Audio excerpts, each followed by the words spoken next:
The first time her sister brought her boyfriend home, she already knew that one day she would marry her sister's boyfriend. Even though she was only 5 years old, she sat beside Esteban and began moving a vase with nothing but her thoughts. Her mother warned her not to cause trouble, so she quietly slid the vase in front of Esteban again. Hoping to capture his attention, Clara was born with the ability to communicate with spirits and foresee the future, and people from nearby towns often came seeking her help.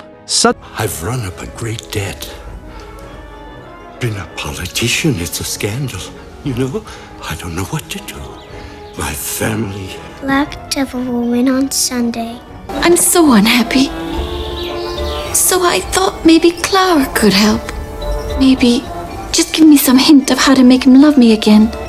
Your fiancé can't stand the smell of lavender. So if you stop smearing yourself with lavender oil, he might start wanting you again. Clara?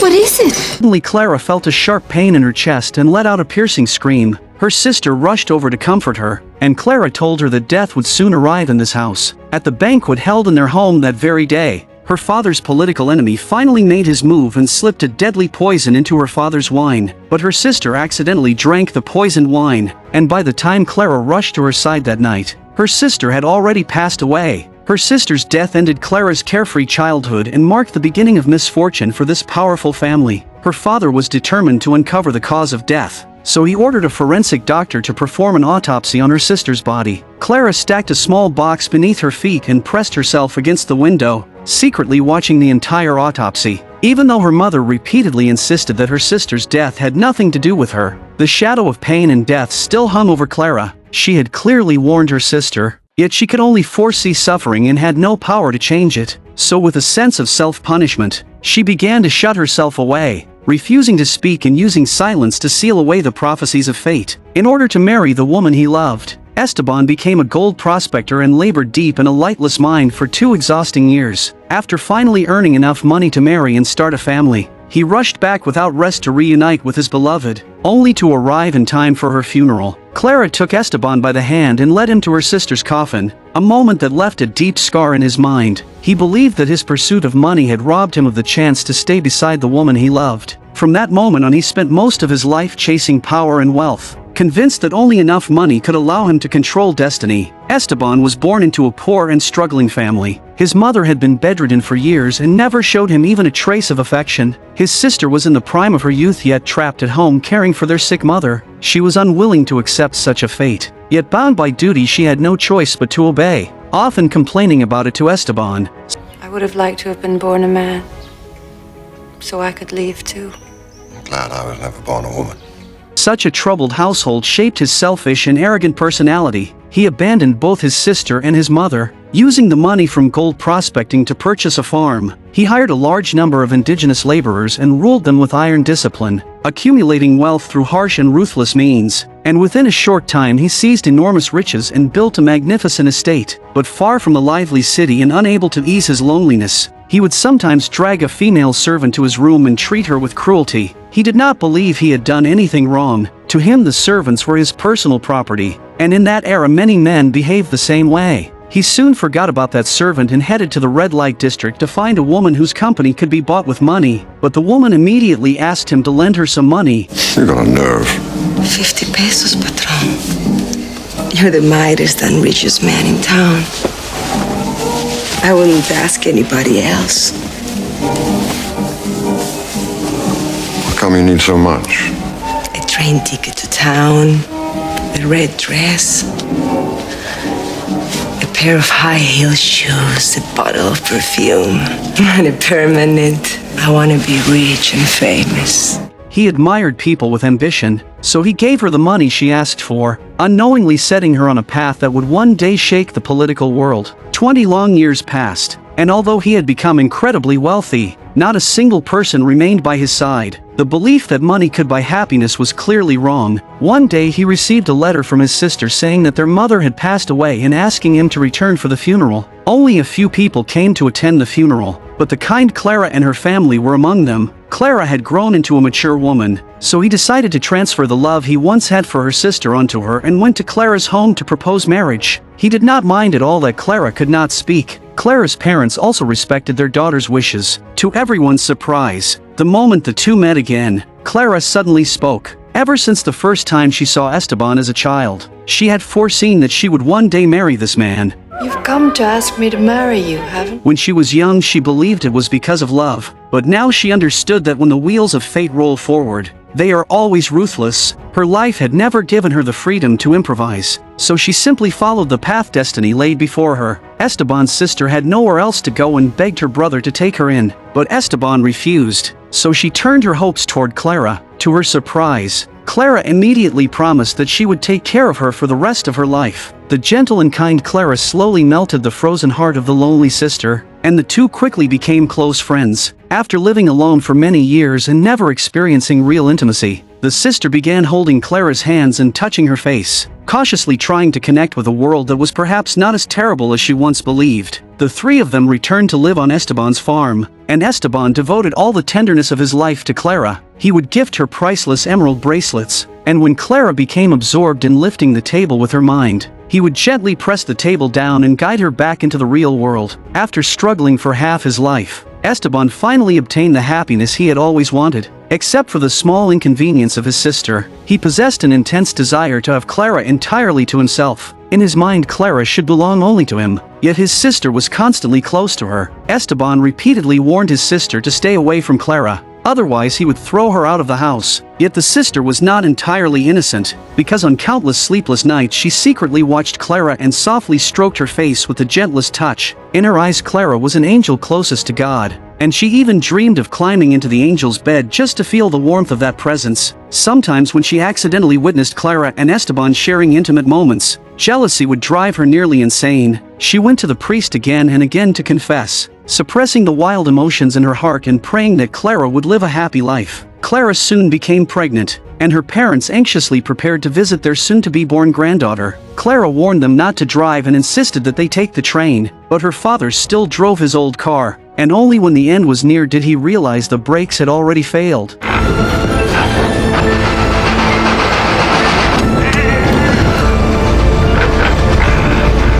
The car was blown apart in the crash, leaving the bodies impossible to piece together. Clara was completely exhausted, yet she had clearly grown accustomed to the presence of death. When the police said they had not found her mother's head, she still stepped forward with quiet courage. She led the officers back to the accident site and uncovered her mother's head beneath a patch of bushes. She was no longer the frightened child who had once lost her voice at the sight of death. Now, when facing the terror of death, she carried only calm and composure. It was with this calm spirit that her daughter Blanca was born. Blanca grew up in a happy and healthy family, and when she turned 5 years old she began to encounter the real world. One day, two uninvited guests arrived at the house. The servant woman Esteban had once violated and the child she had given birth to. Their lives had been full of hardship and poverty, so they came to Esteban asking for money. Don't you remember me, Esteban, down by the river? This is your son. Look at him. I named him after you. He would never allow this illegitimate child to disrupt his perfect life, so he casually tossed them a few bills and drove them away as if shooing stray dogs. Watching the door slam shut by his own father, the boy's hateful gaze turned toward his half-sister. Why could his sister live like a princess surrounded by luxury, while he could only survive like a stray abandoned by the world? While Esteban and Clara were away, he sneaked into the estate, intending to destroy the young Princess Blanca in the cruelest way he could imagine. What a nice dress you've got there. Come and sit with me so I can feel it. It's my Aunt Farla who's made it. Imagine we have the same blood.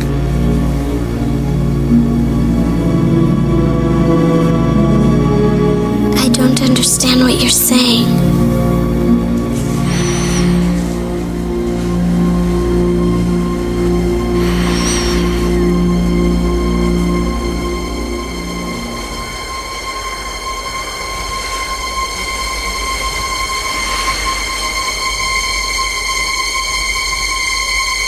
Blanca, your chocolate is ready. The voice of a maid interrupted the terrible act before it could happen, but the seed of consequence had already been planted, and years later the brother's hatred toward his sister would still echo. Clara continued using her abilities to help others. She taught the indigenous villagers who had never received education, hoping they could one day step into the civilized world. Among them, the most talented was Pedro, the son of the estate's steward, a clever boy whom Clara carefully guided. She not only sensed that he would grow into a hero who could change this land, but also foresaw that he and her daughter would remain entangled for decades. Pedro and Blanca grew up as childhood companions, and one day the two children ran to the lake to play wildly and completely forgot the time. When Esteban saw his daughter covered in dirt, his anger exploded instantly. He had revived the estate with an iron hand, and he ruled his family the same way, forcibly cutting off the connection between the two children. But Blanca belonged to a new generation of women, and she would never submit to the rule of a tyrannical father. She grew into a strong woman just like her mother Clara. She even continued exchanging letters with Pedro. Every summer the young lovers secretly arranged to meet beside the lake. Love gave her the courage to jump down from the second floor in the middle of the night. Because she was an incurable romantic, she herself disliked the ordinary routines of daily life. And using marriage to test love rarely leads to victory. This hidden relationship suited her heart perfectly. Every generation carries its own beliefs. Pedro was also a young man full of progressive ideas. He spread socialist and communist theories on the farm, organizing land reform and workers' movements. Every generation also carries its own mission, but one day while he was giving a passionate speech urging the workers to fight for the right to rest on Sundays, Esteban suddenly caught him in the act. Go back to work.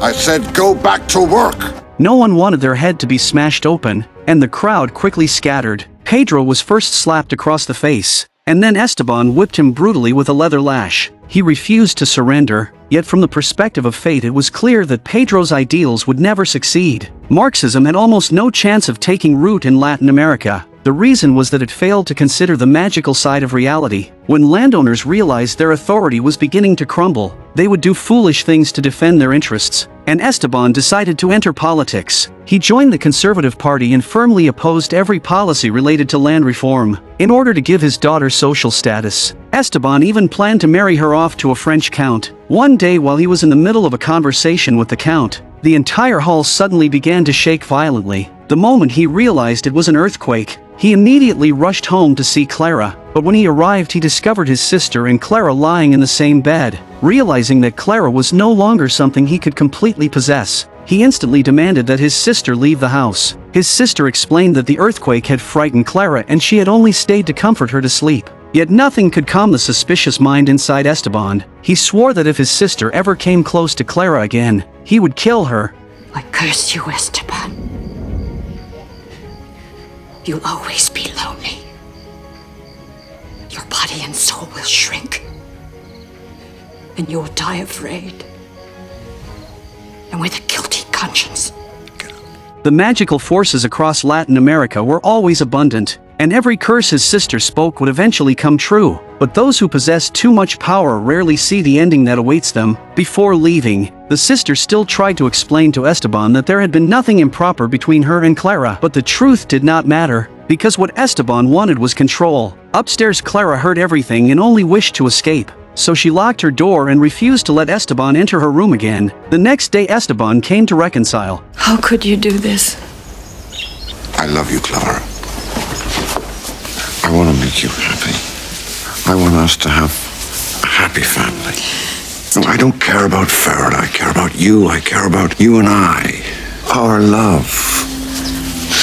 Show me you love me. Do you hear me? Love me! This man who only knew how to imprison others emotionally began ordering Clara to love him. What he did not realize was that Clara loved him only because fate had commanded it. Clara retreated back into her own spiritual world. There she moved freely, and no one could disturb her anymore. Feeling neglected, Esteban returned once again to the arms of the woman from the pleasure district. The 50 pesos he had lent her years ago had lifted her into a completely different life. Now she had become a high-class socialite whom wealthy politicians could not even meet despite offering fortunes. One day while the family was having dinner, a strange gust of wind suddenly blew the door open, and Clara saw the ghost of her sister walk into the estate. The ghost gently kissed Clara's face and then left without a word. Clara knew the spirit had come to say goodbye. When she rushed to her sister's residence, she found that the lonely woman had died alone in a slum. If Esteban had not driven her away, perhaps her sister would not have met such an end. and the rift between husband and wife could no longer be healed. The closer people come to losing something,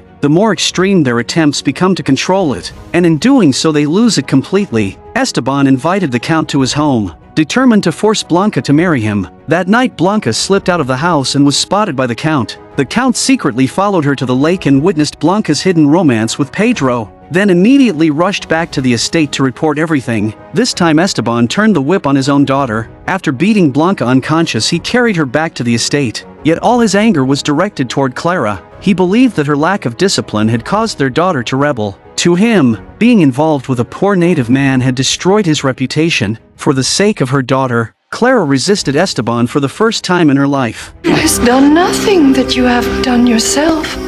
You've also slept with women not of your own class. Blanca?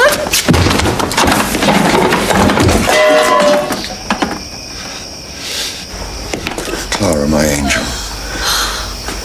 Come on. Come.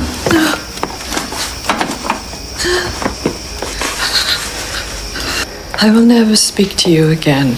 The girl who had once broken her silence because of him now sealed herself away again. From that day forward, Clara kept her promise and never spoke a single word to him again. He had completely lost his angel. Clara took her daughter and moved back to her parents' home. The old steward who had served Esteban for 40 years also resigned and left after witnessing his violence. Once again, the magnificent estate was left with only Esteban inside. He could not even understand how everything had fallen apart overnight. He blamed everything on Pedro and offered a huge reward for anyone who could capture him. The workers all protected Pedro and kept him hidden. Only one worker chose to betray him and came forward to claim the reward. And that man was Esteban's illegitimate son. Just like the cruelty in his blood, the man seemed born to bring trouble. The illegitimate son led Esteban across mountains and valleys to a small warehouse, where Esteban pulled out his gun and fired. The shooting distance was actually short, and it was clear he had intentionally missed. Perhaps he knew that if Pedro truly died, father and daughter would become enemies forever. When the illegitimate son asked for his reward,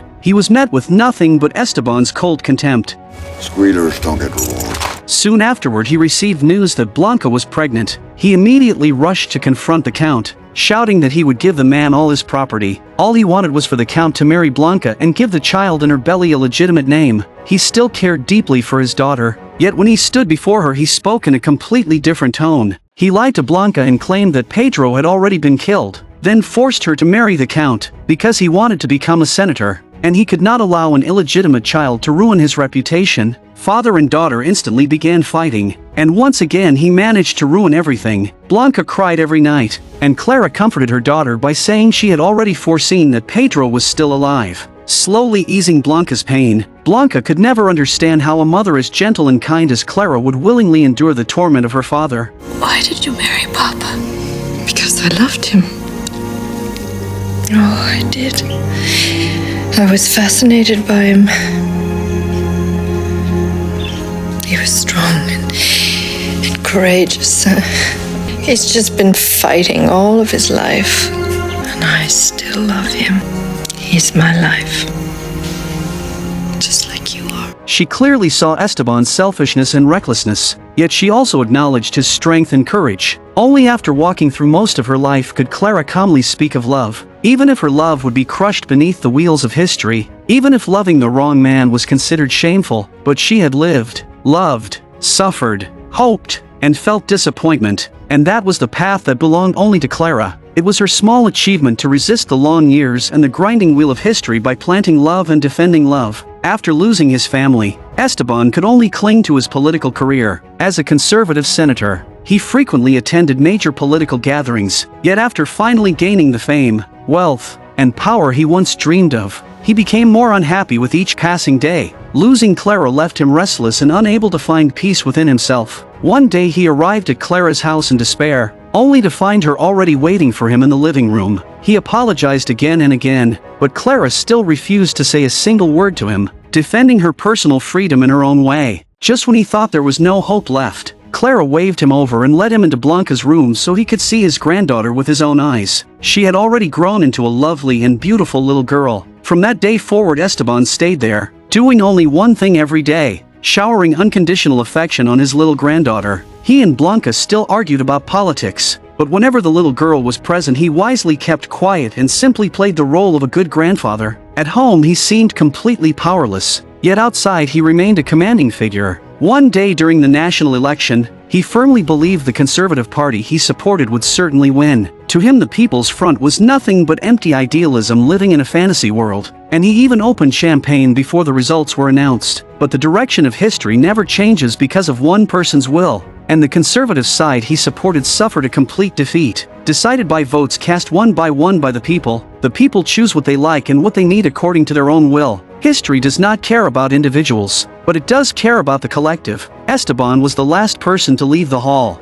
and though the television screen could not show the sting in his eyes, it revealed a man who had become a defeated figure cast aside by the people. Clara could not bear to see him like that, so she waited outside the house for his return, just as she had once stood at the door in his youth and guided him to his sister's funeral. And after all these years, nothing had changed. After Pedro achieved victory, he believed he finally had the right to contact Blanca again. He made a phone call, and Blanca immediately stepped into the cheering crowd. Love once blocked by class and status would eventually find justice through something greater, because the true path of the world has always been built on the idea that the common good belongs to everyone. Everyone celebrated the rebirth of the nation, and everyone blessed the reunited lovers. As the defeated side, Esteban saw all his property confiscated and redistributed to the people. Fortunately, he now had plenty of time and could finally enjoy a peaceful Christmas. He went out with Blanca to buy Christmas gifts while Clara stayed home decorating the house. When she suddenly felt her strength leaving her body, she was like the Christmas tree itself. Because a pine tree without roots withers quickly, she comforted her little granddaughter and told her not to be afraid,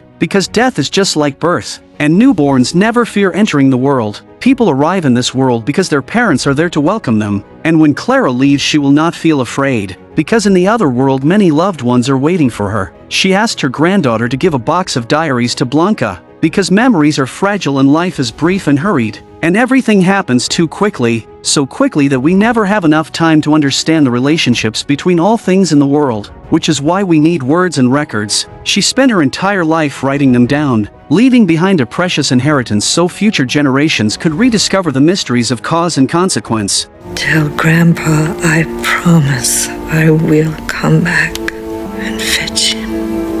The little granddaughter watched as her grandmother quietly fell asleep, and as those who pass away turn into dust, she herself became the next protagonist in the story. Only no one knew what kind of historical mission would one day await her. Sadly, the gifts had not yet been given, leaving 3 generations of the family embracing each other in tears. The day Clara passed away was also the day of the birth of Jesus, because the birth of a saint and the death of an ordinary person are often part of the same story. And on the very day of Clara's funeral, Esteban helped push forward a military coup. He only wanted to seize power, yet he failed to understand that civilization continues to move forward. Violence could no longer maintain the old order, and everywhere there was bloodshed and families torn apart. But he still believed he was right, so none of it mattered to him. He simply raised his champagne and celebrated as if the whole world were sharing the same toast. Country.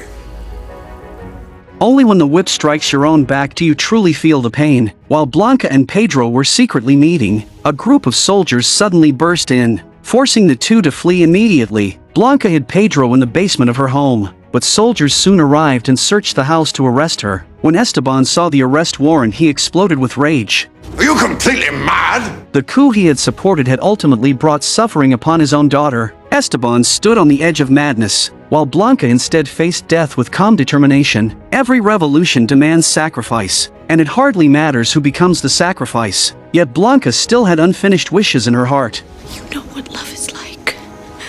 And I love Pedro the way that you loved Mama. He's my entire life, Papa. Help him if you can, Papa. Help him to get out of the country. Oh. Don't make your grandchild fatherless, Papa. Esteban rushed to the Parliament building to find a minister he knew and demand his daughter's release. But the minister had already been replaced by a ruthless officer who was crushing the people with force. The coup Esteban had funded had given birth to an even more brutal wave of repression. Deal with me. I insist on speaking with the minister. There is no minister anymore! You deal with me now. Understand?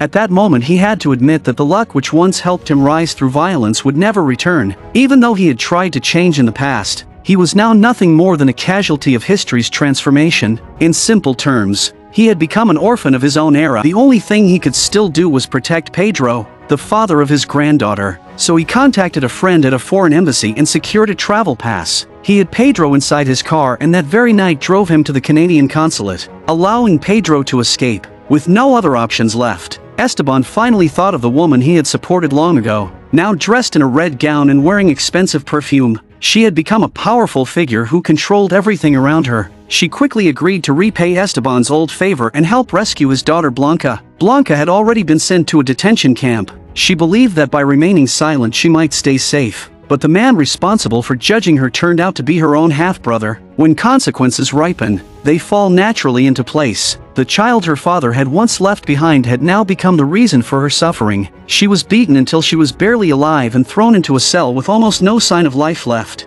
Yet Clara crossed the boundary between life and death to visit her. Clara gently comforted her and told her that life still held things worth loving, so she must stay strong. The cries of suffering across Latin America had never stopped, and she must not stop either, because hope still existed and a future could still be shaped. The powerful woman eventually saved her. Blanca was abandoned in a remote wilderness, and the instinct to survive forced her to stand up again. She did not even know how she managed to find the way home. She only knew that her father and daughter were waiting for her. She kissed her daughter and then embraced her father as they both burst into tears. For a moment she even thought about revenge, but when she thought of her mother Clara, she realized revenge meant nothing. Understanding what forces had pushed them all to this point might be far more important, and she still had the mountain of notebooks Clara left behind, which she would spend the rest of her life studying to understand how everything had come to be. Perhaps history needs us to become part of history, or perhaps it is simply generation after generation of fools destroying one another. 3 generations of the family returned to the old estate, and Esteban sensed that his life was reaching its end. As Blanca helped him back to bed, and Clara indeed kept her promise and came to take him away.